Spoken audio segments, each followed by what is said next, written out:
ଜାତୀୟ ଶିକ୍ଷା ନୀତିରେ ପ୍ରକାଶିତ ପ୍ରଥମରୁ ଅଷ୍ଟମ ଶ୍ରେଣୀ ପାଠ୍ୟ ପୁସ୍ତକରେ ମାଳ ମାଳ ସାଂଘାତିକ ତ୍ରୁଟି ରହିଛି। ବିଜେପି ସରକାର ତାହାର ସଂଶୋଧନ ନ କରି ପ୍ରାକ୍ ଶିକ୍ଷା ବ୍ୟବସ୍ଥାକୁ ନଷ୍ଟ କରିବାକୁ ଯୋଜନା କରିଛନ୍ତି। ଏହାକୁ ବିରୋଧ କରି ବିଜେଡି ପକ୍ଷରୁ ରାଜ୍ୟବ୍ୟାପୀ ଶିକ୍ଷା ବଞ୍ଚାଅ ଆନ୍ଦୋଳନ ହୋଇଛି। ଏହି କ୍ରମରେ ନବରଙ୍ଗପୁର ଜିଲ୍ଲାରେ ବିଜୁ ଯୁବ ଜନତା ଦଳର ରାଜ୍ୟ ସଭାପତି ଚିନ୍ମୟ ସାହୁ ଓ ବିଜୁ ଛାତ୍ର ଜନତା ଦଳ ରାଜ୍ୟ ସଭାନେତ୍ରୀ ଇପ୍ସିତା ସାହୁଙ୍କ ନେତୃତ୍ୱରେ ବିକ୍ଷୋଭ ପ୍ରଦର୍ଶନ କରାଯାଇଛି। ଡାବୁଗାଁ ବିଧାୟକ ତଥା ଜିଲ୍ଲା ସଭାପତି ମନୋହର ରନ୍ଧାରୀ, ପୂର୍ବତନ ମନ୍ତ୍ରୀ ରମେଶ ମାଝୀ, ପୂର୍ବତନ ସାଂସଦ ପ୍ରଦୀପ ମାଝୀ, ପୂର୍ବତନ ବିଧାୟକ ସଦାଶିବ ପ୍ରଧାନ, ପୂର୍ବତନ ବିଧାୟକ ସୁବାସ ଗଣ୍ଡ, ପୂର୍ବତନ ବିଧାୟକ ପ୍ରକାଶ ମାଝୀ, ଜିଲ୍ଲା ପରିଷଦ ସଭାପତି ମୋତିରାମ ନାୟକ ପ୍ରମୁଖ ଉପସ୍ଥିତିରେ ନବରଙ୍ଗପୁର ସ୍ଥିତ ଜିଲ୍ଲାପାଳଙ୍କ କାର୍ଯ୍ୟାଳୟ ସମ୍ମୁଖରେ ବିରାଟ ଗଣ ବିକ୍ଷୋଭ ହୋଇଛି। ଖୋଦ୍ ବିଦ୍ୟାଳୟ ଓ ଗଣଶିକ୍ଷା ମନ୍ତ୍ରୀଙ୍କ ନିଜ ଜିଲ୍ଲାରେ ତାଙ୍କ ଇସ୍ତଫା ଦାବି କରି ହଜାର ହଜାର ଯୁବ ଓ ଛାତ୍ରଙ୍କ ସମାଗମ ହୋଇଥିଲା। ଚାମୁରିଆଗୁଡା ଛକରୁ ଏକ ବିରାଟ ଶୋଭାଯାତ୍ରାରେ ବାହାରି ଜିଲ୍ଲାପାଳଙ୍କ କାର୍ଯ୍ୟାଳୟ ସମ୍ମୁଖରେ ପହଞ୍ଚି ବିକ୍ଷୋଭ ପ୍ରଦର୍ଶନ କରିଥିଲେ। ପ୍ରଥମରୁ ଅଷ୍ଟମ ଶ୍ରେଣୀ ପର୍ଯ୍ୟନ୍ତ ନୂତନ ପାଠ୍ୟ ପୁସ୍ତକରେ ସାଂଘାତିକ ତ୍ରୁଟି ରହିଛି, କିନ୍ତୁ ବିଜେପି ନିଜ ଦୋଷକୁ ସ୍ୱୀକାର କରି ତ୍ରୁଟିପୂର୍ଣ୍ଣ ପୁସ୍ତକ ପ୍ରତ୍ୟାହାର କରିବାରେ ନାରାଜ ରହିଛି। ପାଠ୍ୟ ପ୍ରକାଶ ଆଳରେ 350 କୋଟି ଟଙ୍କା ମୂଲ୍ୟର ପ୍ରିଣ୍ଟିଂ ଦୁର୍ନୀତି ହୋଇଛି।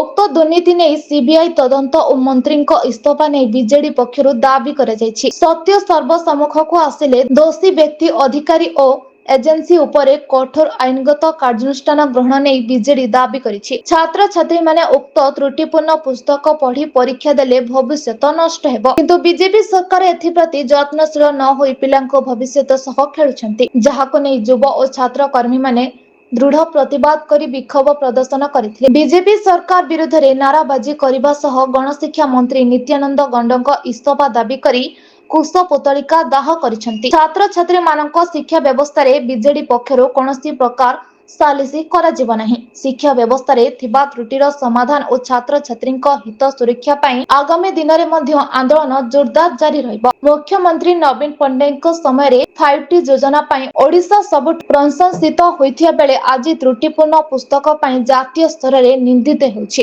ଓଡ଼ିଆ ଭାଷା, ସାହିତ୍ୟ, ସଂସ୍କୃତି, ଐତିହ୍ୟ ଏବଂ ରାଜ୍ୟର ଲକ୍ଷ ଲକ୍ଷ ଛାତ୍ରଛାତ୍ରୀମାନଙ୍କ ଶିକ୍ଷାଗତ ଭବିଷ୍ୟତ ଉପରେ ସିଧା ଆକ୍ରମଣ ହୋଇଛି। ଉପସ୍ଥିତ ନେତୃତ୍ୱମାନେ ରାଜ୍ୟର ଡବଲ ଇଞ୍ଜିନ ସରକାରଙ୍କ ବିରୋଧରେ ବକ୍ତବ୍ୟ ରଖିଥିଲେ। ଏନେଇ ଏକ ସ୍ମାରକ ପତ୍ର ଜିଲ୍ଲାପାଳଙ୍କ ଜରିଆରେ ରାଜ୍ୟ ସରକାରଙ୍କ ଉଦ୍ଦେଶ୍ୟରେ ପ୍ରଦାନ କରାଯାଇଛି। ଉକ୍ତ କାର୍ଯ୍ୟକ୍ରମରେ ଜିଲ୍ଲା ମହିଳା ସଭାନେତ୍ରୀ ମଞ୍ଜୁଳା ମାଝୀ, ଜିଲ୍ଲା ଯୁବ ସଭାପତି ଗୁପ୍ତ ପ୍ରସାଦ ଝଙ୍କାର, ବିଜୁ ଛାତ୍ର ଜନତା ଦଳର ରାଜ୍ୟ କାର୍ଯ୍ୟକାରୀ ସଭାପତି ବାବୁ ଖାନ, ବିଜୁ ଯୁବ ଜନତା ଦଳର ରାଜ୍ୟ ବରିଷ୍ଠ ସଭାପତି, ରାଜ୍ୟ ବରିଷ୍ଠ ଉପସଭାପତି ଦେବାଶିଷ ଖଡଙ୍ଗା ଓ ସୁଶ୍ରୀ ସସ୍ମିତା ମେଲେକା, ରାଜ୍ୟ ଉପସଭାପତି ଶିଳ୍ପା ପାଣି ଓ ଔରବ ଶ୍ରୀଚନ୍ଦନ, ରାଜ୍ୟ ସାଧାରଣ ସମ୍ପାଦକ ଶଙ୍କର ସାଉନ୍ତା, ବିଜୁ ଛାତ୍ର ଜନତା ଦଳର ରାଜ୍ୟ ଉପସଭାପତି ଦିବ୍ୟ ସିଂହ ସେଠୀ, ବିଜୁ ଯୁବ ଜନତା ଦଳର ରାଜ୍ୟ ଉପସଭାପତି ଅରୁଣ ମିଶ୍ର, ରାଜ୍ୟ ସାଧାରଣ ସମ୍ପାଦକ ନୀଳମାଧବ ପାତ୍ର, ଜିଲ୍ଲା ଛାତ୍ର ସଭାପତି ହୃଦୟାନନ୍ଦ ନାୟକ, ବିଜୁ ଛାତ୍ର ଜନତା ଦଳର ରାଜ୍ୟ ସାଧାରଣ ସମ୍ପାଦକ